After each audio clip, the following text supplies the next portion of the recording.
Hello, History 1 students. This is Mrs. Politsky, and I have your notes for Chapter 18, Section 2, Life During the Great Depression. All right, so depression is worsening. In 1932 alone, some 30,000 companies went out of business, one of them being U.S. Steel. Well, maybe not going totally out of business, but for the most part, laying off pretty much their staffing. And U.S. Steel at this period of time was one of the largest employers in the United States. This is certainly adding to a lot of the problems that people were having. If you remember back to Section 1, we talked about the fact that 1 out of 4 people were unemployed during this period of time. So, needless to say, people were feeling the hurt of this era. And as a result, we had people that were losing their homes and finding themselves kind of wandering our country. And throughout our country, a lot of the newly homeless people put up shacks on unused land or public property, forming what is known as a shanty town. In the middle here, there is a photograph of a shanty town, but shanty towns could have been found really in any urban city. You could have been on the East Coast or West Coast or even in the Midwest. Cities like Omaha even had shanty towns. And people started calling these shanty towns a particular name. A lot of it was kind of a way to slam the president at this period of time, kind of blame him, make him a scapegoat for what was going on. And these shanty towns became known as Hoovervilles. Not only that, but there were other Hoover items that were kind of listed. You might have heard about people who couldn't afford a blanket and they would use like cardboard or maybe even a newspaper, and those things became known as Hoover blankets. Or you could be a guy who was penniless, didn't have any money to his name, and you could pull the pockets out of your front pockets and let them hang out, and that would be signaling to anybody that you were down on your luck, you didn't have any money. Those were known as Hoover flags. So poor President Hoover, he really got the brunt of the blame, even though he was a pretty good guy. So leading us into maybe what caused a lot of problems for people in the Midwest, the 1930s were a kind of a decade of drought in the Midwest. As a matter of fact, if you watch your local weather forecast, a lot of times they'll do an almanac where they'll talk about the highest high or the lowest low for a date. And what's kind of interesting is a lot of those dates, if you look at those almanac numbers, usually are in the 1930s. Some of the highest recorded temperatures in our summer months were actually recorded in the month of, or in the years of the 1930s, usually the month of July or August. And when you talk about the lowest lows, we had some really cold, brutal winters in the 1930s. So, needless to say, it was a rough time to be living here in the Midwest. And to make matters worse, we had a drought. So, from the Dakotas all the way down to Texas, and what is known kind of as the wheat belt of America, this whole region became known as the Dust Bowl. Primarily, if you look at the map down below, the panhandles of Texas, Oklahoma, southwest Kansas, southeast Colorado, northeast New Mexico. This is where the brunt of it was happening. And it's really in this little geographic corner of America. During the First World War, there was a lot of land in this area that was really undeveloped. It's primarily used for grazing cattle. And because there was such a demand for wheat, because our allies, for the most part, weren't raising any crops, wheat prices were soaring in the 19 teens, and so people went into this area. They plowed up the land. They planted it into wheat, and they were making a lot of money during the war years. It was great. Okay, and then the war ends, and the demand for wheat just kind of like diminishes very quickly. People who have moved in there and bought land at high prices or machinery at high prices weren't able to pay those bills off, and so the land was foreclosed upon. And what ends up happening is land that had been once tilled and planted was sitting idle and not replanted into the prairie grasses that had once stood there. And when the depression hits, and the temperatures start soaring and the precipitation dries up, it's this land that, for the most part, starts blowing away.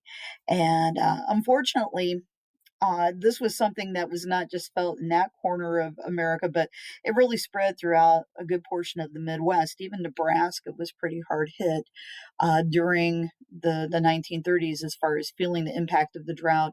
I've heard stories of people in Platte County that in the summer months they had a crop. Okay, and then the temperature soared one day, and they could literally look out their window and watch their corn crop just start withering away.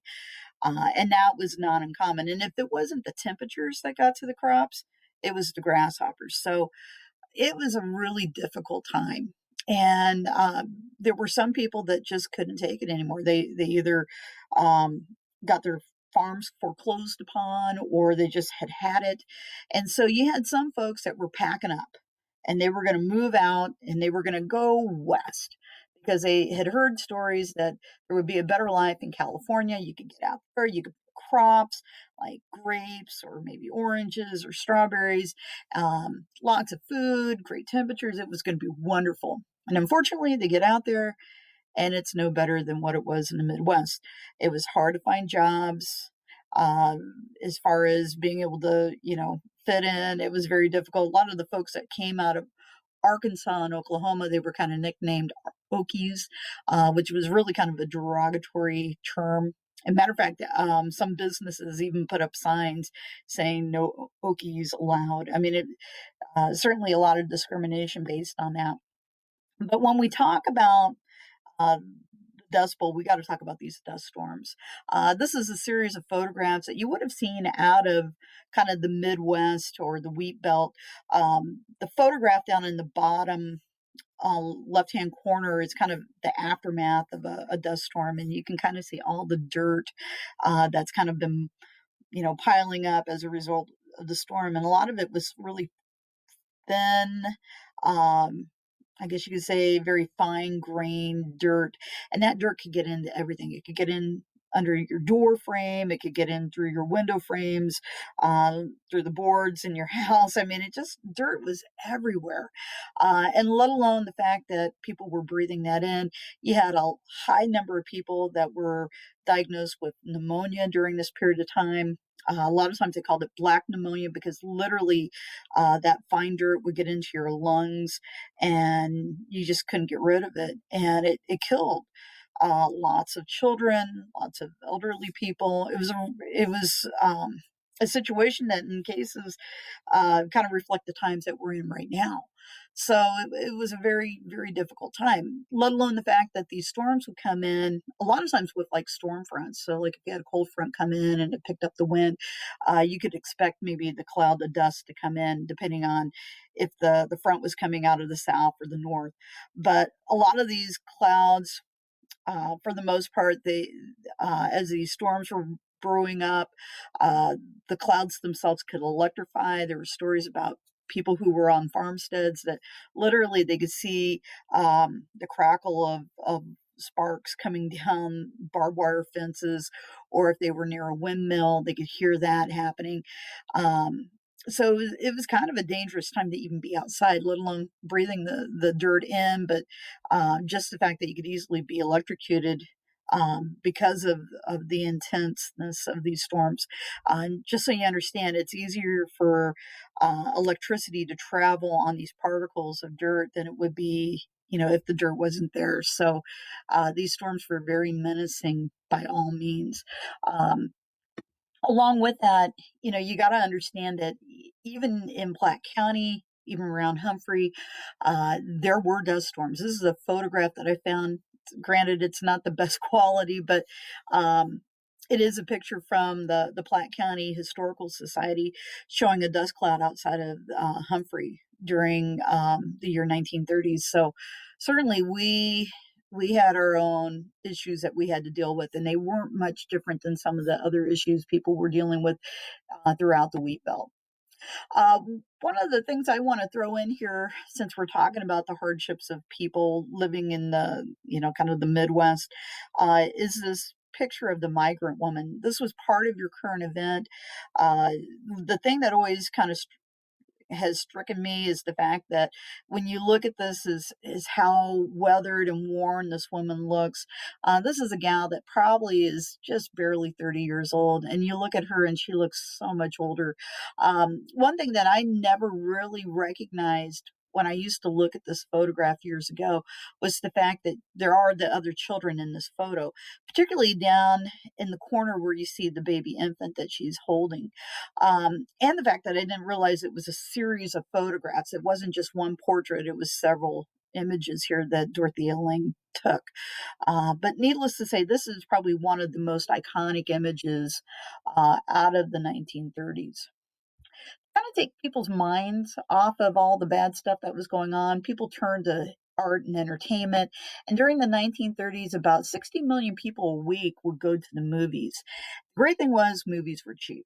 And so, for a dime, you literally could sit in a movie theater for the majority of the day and you could watch movie after movie. A lot of times, movie theaters played cartoons. They might have played the newsreels, which is kind of like the equivalent of watching uh, basically a news clip. Along with that, you could watch a Western or you could watch a drama or a comedy. People went there not only for that, but the fact that a lot of movie theaters had like raffles and giveaways. So you might actually go and sit in a movie theater all day and come away with a prize. So certainly that was one way for people to take their minds off of the troubles that they were having.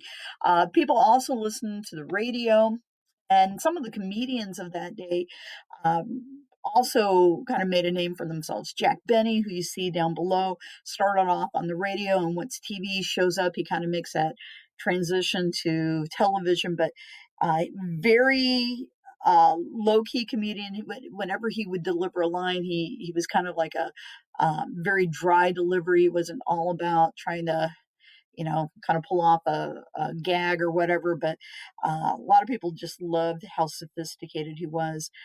Along with that, you had George Burns and Gracie Allen. Again, they started off on radio and eventually would make the move to television. George Burns was kind of like the straight man, and Gracie Allen was kind of your prototypical dumb blonde. But they certainly could take people's minds off of all the troubles they were having. Along with that, people also enjoyed radio melodramas. Some of these were sponsored by laundry soap companies, and they got the nickname soap operas. But you didn't have to be into a soap opera. There were a lot of other programs you could listen to. Western programs, the Lone Ranger being one that kind of came out of this era of time. You could also listen to your superheroes. They had kind of the radio version of Superman and the Green Lantern and such. So really there was something for everyone, let alone the music programs like the Grand Ole Opry and such, that really got people listening on a day-to-day basis just to kind of take their minds off of things. Also, during this period of time, artists and writers were able to portray the life around them. Probably the most famous author that kind of comes out of this era of time is John Steinbeck. His works, for the most part, invoke the sympathy for their characters and the indignations at social injustice. He wrote a couple probably better known novels during this era of Mice and Men, which a lot of you might have read or will be reading. Probably the one that I think is probably more iconic for this era of time is The Grapes of Wrath, which follows a family from Oklahoma that kind of got evicted from their farmland and they go to California and they face a lot of troubles when they get there. But needless to say, Steinbeck really recorded what was really happening. And hence, even though it's fictional writing, it really feels more like nonfiction because of what these people went through. Along with that, in 1936, Henry Luntz introduced Life magazine. This was an opportunity for people to see photos that were coming out of this era of time. And so when we talk about like Dorothea Lange, some of her works would end up here, but it was a magazine that was really for everyone. kids, adults alike, and was in publication for many, many years. All right. Thank you very much.